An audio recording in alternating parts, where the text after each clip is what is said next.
ശംഖുപുഷ്പം കണ്ടെഴുതുമ്പോൾ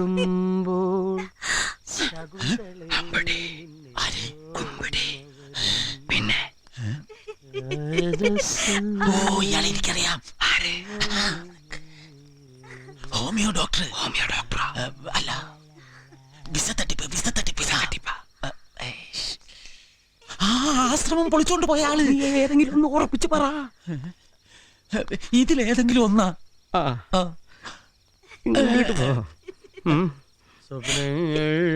അതെ, ജാനകി ചേച്ചി എങ്ങനെ ഉണർന്ന ആകെ കുഴപ്പാവും. ഞാൻ തന്ന ഉറക്ക ഗുളിയെ കഞ്ഞി കലക്കി കൊടുത്തില്ലേ? കൊടുത്തു. ഇനി 6 മണിക്കൂർ നേരത്തേക്ക് പേടിക്കണ്ട. പിന്നെ എന്നെ കൊണ്ടുവിടണം. ആ സമയ വല്ലതും കണ്ടു പേടിച്ച. എന്തുണ്ട് പേടിക്കാൻ? പ്രേതങ്ങള്. മാങ്ങാ തൊലി. എന്റെ ഈ പ്രായത്തിനിടയ്ക്ക് നേരവും കാലവും നോക്കാതെ ഞാൻ പോകാത്ത വഴികളില്ല, വീടുകളില്ല. ഇന്ന് വരെ ഒരു പുല്ലിനെ ഞാൻ കണ്ടിട്ടില്ല. അതൊക്കെ ചുമ്മാ പടം. വയറ്റിപ്പഴപ്പിന് വേണ്ടി ഫ്രാഡ് മന്ത്രവാദികളും TV സീരിയലുകാരും ഉണ്ടാക്കി വെച്ച സാധനം പ്രേതം.